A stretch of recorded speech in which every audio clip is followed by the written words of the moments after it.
So it's in the US best interest to adopt this technology because it still can preserve and protect a lot of standards and institutions the United States has. Plus, we still have a lot of the talent.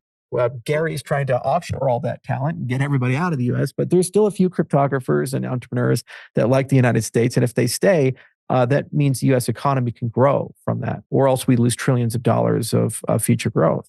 Well, let's talk about that because I can feel the veins and foreheads throbbing around the country right now as you talk about this sort of end of the Washington consensus, the end of dollar as reserve currency. What's the bullish case here for the United States? How can the U.S. exert global leadership in this space and manage to preserve much of the economic development, much of the economic dominance that the United States has exhibited during the 20th century? The majority of the successful entrepreneurs and projects in the cryptocurrency space have a US nexus or US founders or US talent or US education behind them.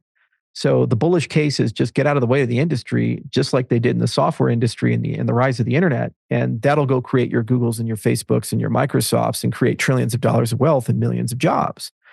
That's just the reality. And the whole reason why people aren't incorporating crypto businesses in the United States is that the US and by the way, one of the commissioners of the SEC just recently posted a dissent and showed the absurdity of U.S. policies. Buzz, I mean, a couple of days ago, article out here from the Motley Fool, very bullish on Cardano. What's driving this right now in the moment, other than the broader bull market in cryptocurrency?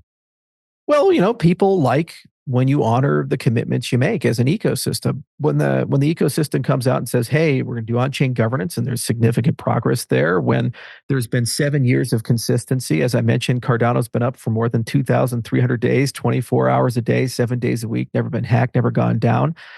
People start recognizing that's a blue chip in the industry, and that's something that should always be considered as a contender in an interesting ecosystem. The other nice part about it is that Cardano's trying to solve some of the hardest problems all at once. It's trying to solve the scalability problem, the governance problem, the interoperability problem. It's trying to really push the merger of the legacy world and the traditional Web3 world together.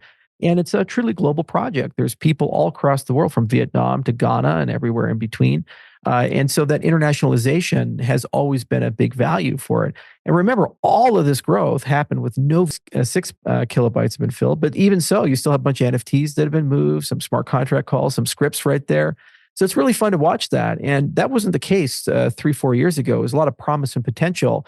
And now we're real time actually where we need to be. TVL is up, I think, 300%. I'd have to look at the numbers from last year, and just a ton of DApp volume as well. That's working there. But by the way, it gets really addictive to watch this. I have it as a screensaver, and so you can kind of see the network real time. You're like, look at all that stuff. And if you actually move your mouse, it can show you details about that. Like Book.io right there. That's a person issuing a book in the system. And that's a company that is funded by Mark Cuban and others, and they're on Polygon and other things. And those are some transactions right there. But it's always the proof is in the pudding. And real networks, they stick around, they last, they're resilient, they're built like tanks. And then every day they bring something new to the table. This extended UTXO model was built for multi-chain. It was built for a few years because it's like they call it the second half of the chessboard. That grows really quickly, especially towards the back end. And we have a lot of cool things coming. There's the on-chain identity system, Tala Prism, which is now a Hyperledger project. So it brings self-sovereign identity into the system and a lot of next generation concepts like anon-creds, for example. A lot of cool stuff with zero knowledge cryptography coming into Cardano. We have a really wonderful state channel play with Hydra. We have the best-in-class light client play coming in with Mithril.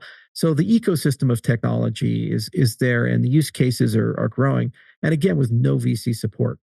Remember, Ethereum is just owned and controlled by a huge group of very wealthy, powerful investors. Cardano is completely bottom up and decentralized. And so that appeals to a different demographic. And I think it's going to grow a lot in the developing world as a direct consequence of that. So, it's anybody disagree. I think usually it comes from an underinformed viewpoint, and they've written off Cardano. In many cases, they just straight up lie when they say it's one transaction per block, or, there's no smart contracts, or it doesn't do anything, or it's just a wallet. It's like, okay, or it's a cult of personality around a founder. Okay. I remember the early days of Ethereum. People said the exact same things. So I'm not worried at all. Charles, let me ask you this. This is an important point.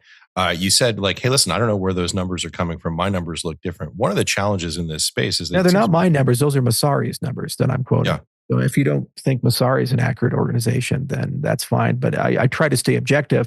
EDI is measured by a university, the University of Edinburgh, and that's the difference between us and the critics. The critics that's just your opinion, man. We actually use peer review and objective metrics. And we say, well, this objective institution did it. So the response is to attack the institution. So when EDI published the results, Cryptocurrency Reddit went and said, oh, that institution must be corrupt. They couldn't just look at the methodology and the numbers set and the science that sat behind it. The same for our peer-reviewed paper. There's a lot more to the story than just being able to find stuff. There's this back office of an enormous amount of data, and we can't price it because that's also the currency of AI. In 2004, we couldn't have possibly predicted that this gigantic repository of data that Google got from owning YouTube and all their other assets that they could then use to train Gemini and make them relevant in the AI revolution or these types of things. So that's the problem with pricing things, is that when you're dealing with boundary technologies, it's very difficult to figure these things out. And so what we do is we focus on values and first principles, and we say, can we build a system with integrity? Does it preserve and protect human rights? Does the system get more decentralized over time instead of more centralized? Does the system have a really good governance system so it can adapt and change as challenges come up? And does the system have the money to be able to pay for its self-evolution? I take it that you believe that from Herms, who's obviously someone who's been a fan of Cardano and paying attention quite closely to what you say. Herms begins, in YouTube AMAs over the years, you've made no secret about your distaste for the paint chip brigade, i.e. the factions of the crypto community who prioritize profit making above all else, especially those who will be willing to sacrifice on decentralization, stability, or security to make a buck.